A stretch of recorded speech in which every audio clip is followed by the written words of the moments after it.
Kanalıma hoş geldiniz. Bugün sizlere hiç kökü ve yaprağı kalmayan orkideler nasıl kurtarılır? Bunu sizlere tüm püf noktalarıyla göstereceğim. İlk olarak bu tarz orkideler için dezenfekte işlemi yapmalıyız. Bunun için elimde bir soğan var. Soğan orkidelerinizin hem besin takviyesi için hem de dezenfekte etmek için çok işe yarayacak. Sadece yarım soğan kullanacağım. Şimdi bunu ince parçalara ayırıyorum.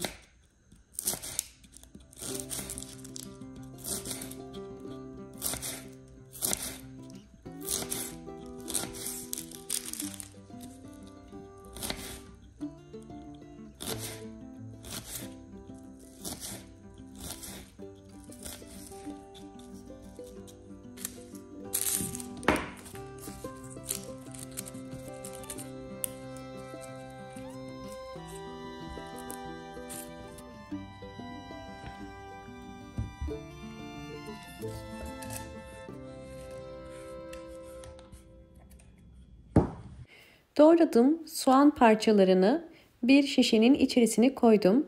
Üzerine kaynar su koyuyorum. 400 mililitre kaynar suyu tabağımızın içerisine boşalttım. Şimdi bunu soğuması için soğuk bir yerde bekleteceğim.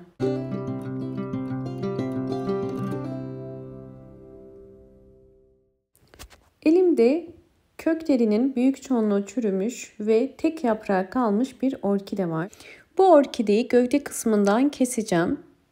Hemen keskin bir makas ile kesiyorum.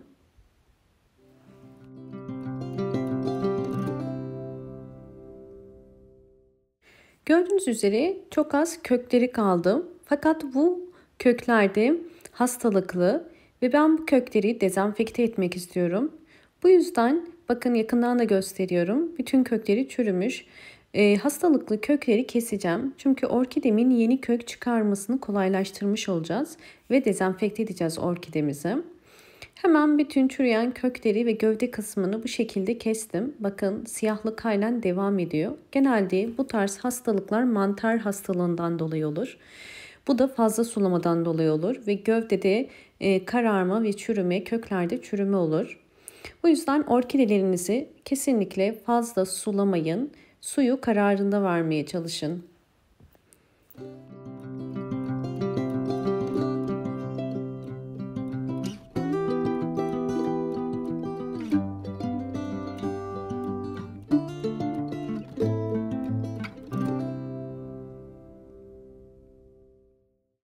Evet, yeterince soğudu. Şimdi süzüyoruz parçalarından ayırmak için. Süzdüğüm su ile orkidemi dezenfekte edeceğim. Bu yüzden bir pamuğu bu hazırlamış olduğumuz suyun içerisine batırdım ve orkidemizin yaprağını bu şekilde siliyorum. Üzerindeki mikroplarından arınması için ve daha sonra gövde kısmını bu şekilde soğanlı suyun içerisine koyuyorum. Bu suyun içerisinde 30 dakika bekleteceğim. Soğan güçlü antioksidan özelliği sayesinde hastalıklı yerdeki mikropları öldürür ve kısa sürede iyileşmesine yardımcı olur. Bu sırada orkidemizi yeni bir yöntem deneyeceğiz. Bunun için ihtiyacım olan bu şekilde plastik bir bardak ve özellikle alt kısmına bir delik açıyorum. Biraz büyükçe bir delik açacağım.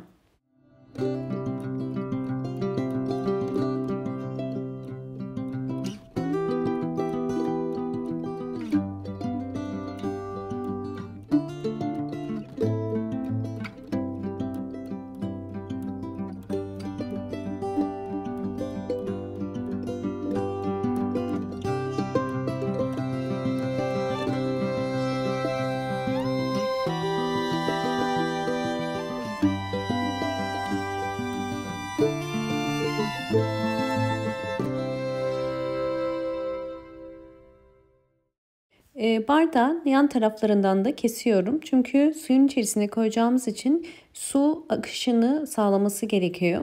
Bu şekilde V şeklinde iki taraftan da kesmiş oldum.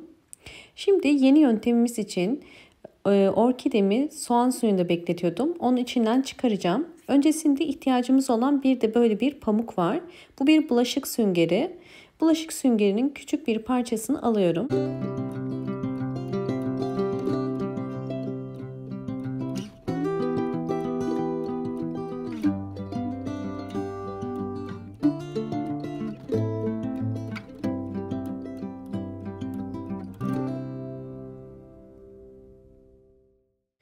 Süngeri bu şekilde kestikten sonra köksüz orkideyi bu şekilde ortasına koyup ve bardaktan geçiriyoruz.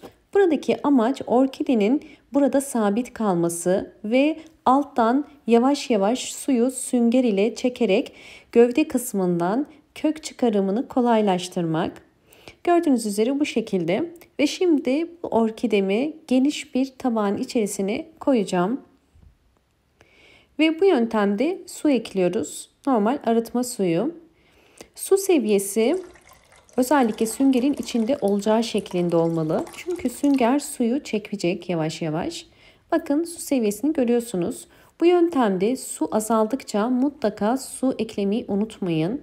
Ve bunu bol ışık alan bir pencere kenarına mutlaka konumlandırın.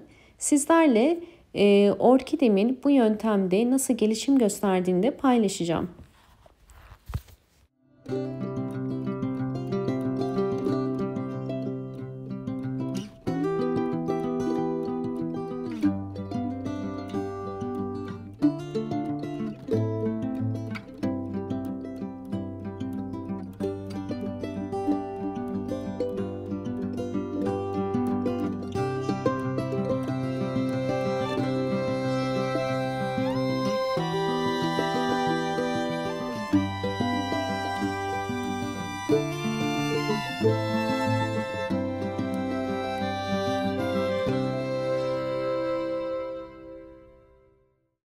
Evet, bu yöntemde su kültürü uyguladığım bir orkidem ve gördüğünüz üzere hem yeni yaprak hem yeni sağlıklı kökler çıkarır bu yöntemde.